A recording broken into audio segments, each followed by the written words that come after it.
This is Cinema Chat. Enjoy the show.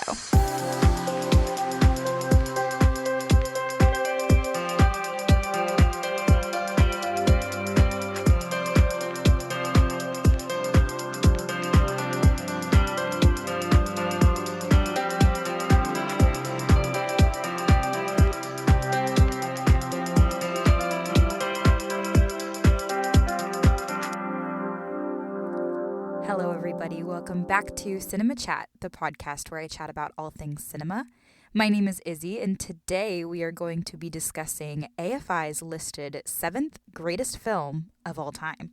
In 1962, this British film had huge success in the US, earning $70 million worldwide and going on to be the longest film to ever win the Best Picture award at the Oscars with a runtime of 3 hours and 47 minutes. Today, we are talking about Lawrence of Arabia. This film has been on my watch list for a long time. I'd first heard about it in college when we were discussing the different editing techniques in films, and we reviewed the match cut scene, which I will go into more detail later. But basically, that's what introduced me to this movie. The premise of the story didn't quite intrigue me enough to push myself to watch an almost 4-hour-long movie. Another part of doing this podcast is to finally give myself those reasons to watch certain films that I sometimes don't push myself to. And I will say that I am glad to be past that hurdle. It is now marked as watched. We did it. The biographical genre is very widespread because it can focus on any real-life historical figure. Most people nowadays hear the word biopic and immediately think of another movie about a musical artist, which nowadays is becoming more popular. Just this year we had Michael. We're going to eventually have the Beatles biopics coming out next year. Each Beatle gets their own movie. So it's become a big thing where it's mostly done for musical artists.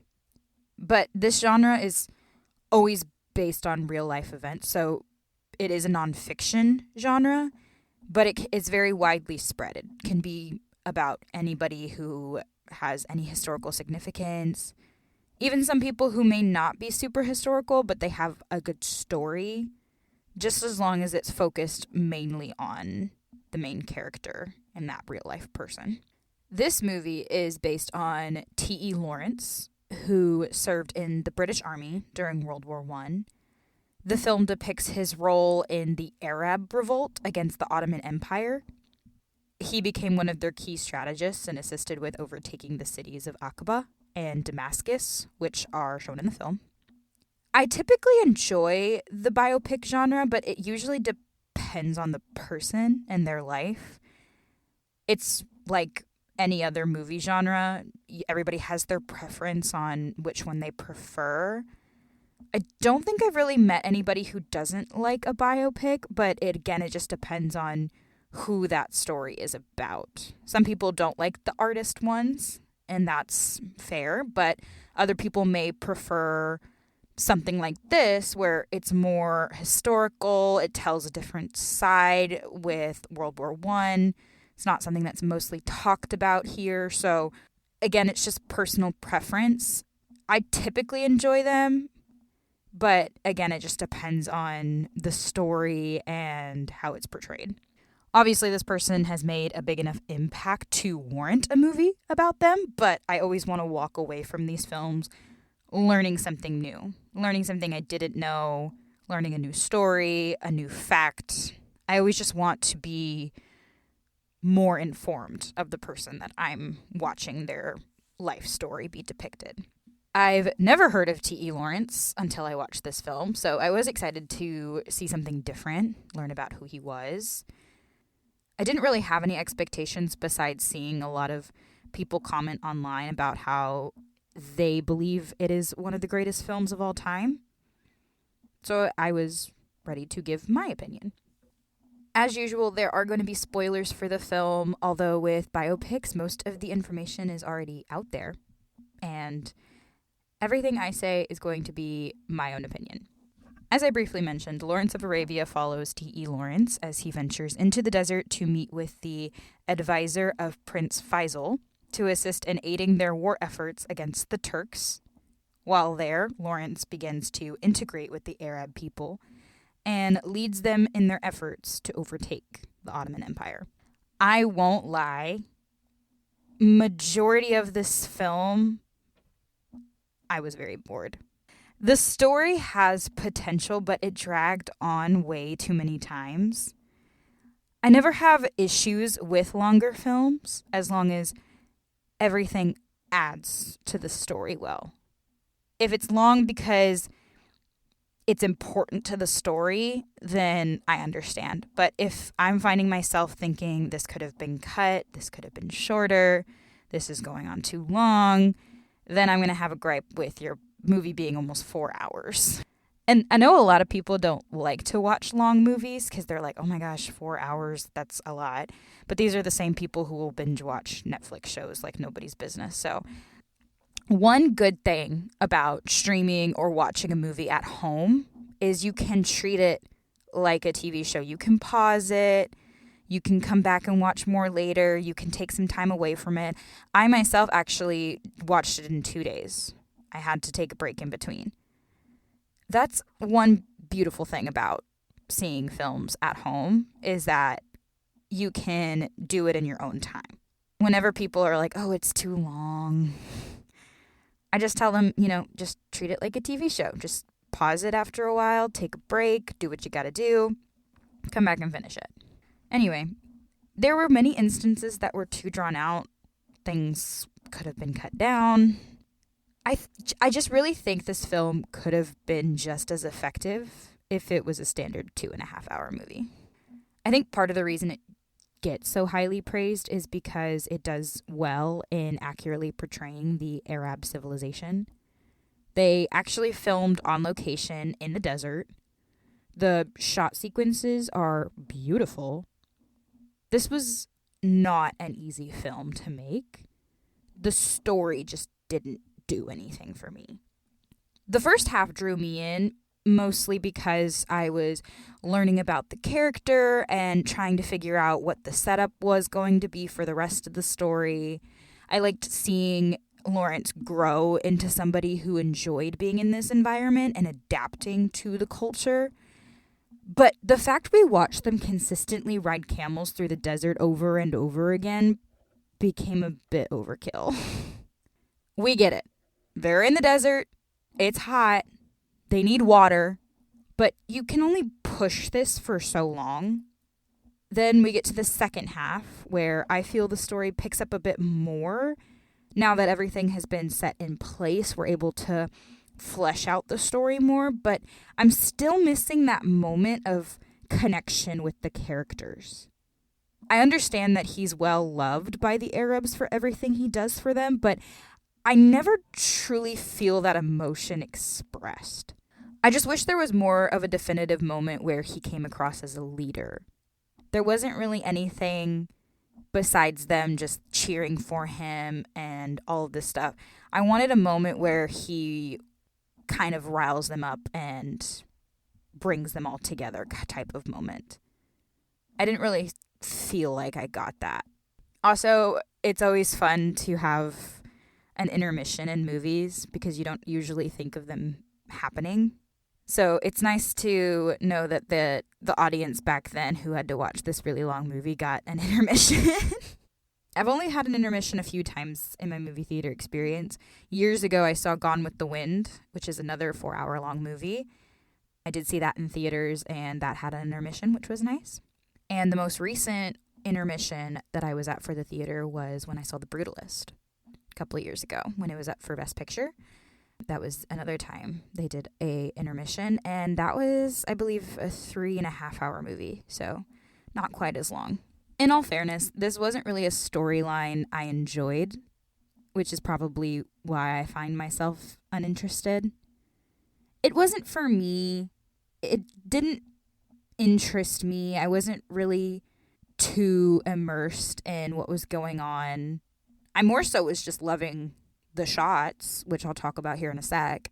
But as for the story, I never really cared. I never was too interested in what was going on. So, in all fairness, that's just preference. So, my preference was I just found it boring. And that's okay. People online who love it a lot, they're praising it. They call it the greatest movie they've ever seen, and good for them. Everybody has their own opinion. So I'm glad that, it does so well, and it is a big triumph for movies. I personally just wasn't a big fan of the story. However, I will give its flowers for the exceptional cinematography, the score, and the edit. Everything from a filmmaking perspective was utterly flawless. And this is another reason why I think so many people put it so highly, because of those things. It's a near perfect movie for me. Unfortunately, the biggest thing, which is the story, just fell really flat. Everything else, I would give 10 out of 10 across the board. So let's talk about the cinematography a little bit. The scenes in the desert may be long, but man, oh man, were they amazing. I do think part of the experience is being able to see this on a large screen in a theater. I did watch it at home.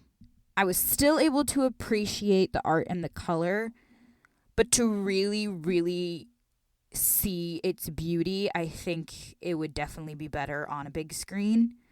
Some people online talked about how they saw it in 70mm, and I'm sure that was utterly amazing. The wide shots of the men riding the camels to Aqaba were absolutely breathtaking. I don't think I can remember a time where there was a shot like this that didn't include CGI. The fact that they have all of these camels and all of these extras riding through a desert is absolute insanity. But it looks so beautiful. It looked so gorgeous. As much as I gripe on these desert scenes, at least they were aesthetically pleasing. The night scenes were also really cool because they actually filmed these moments during the day, and they used a filter on the camera to add the shadows that made it darker. And this was just so... Ooh. This is what I call crisp. It's so crisp, and it's so perfectly done.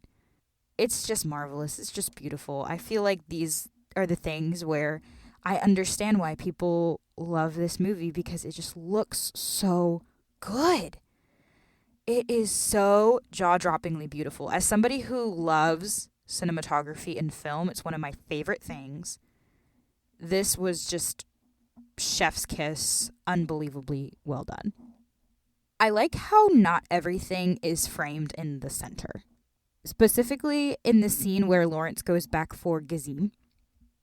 The whole film, the characters are moving from the left side of the frame to the right side, kind of signifying that journey.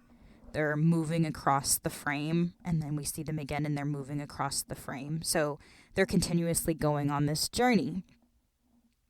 And when Lawrence goes back to save one of the men who got left behind, he goes in the opposite direction of the frame that they've been going this whole time. And one of his young attendants is waiting for the return on his camel, and he's also facing the left side of the frame, because we know they're going to come from that side. The camera captures this wide angle that allows for that open space on the left side to show that he's waiting for him to come from there.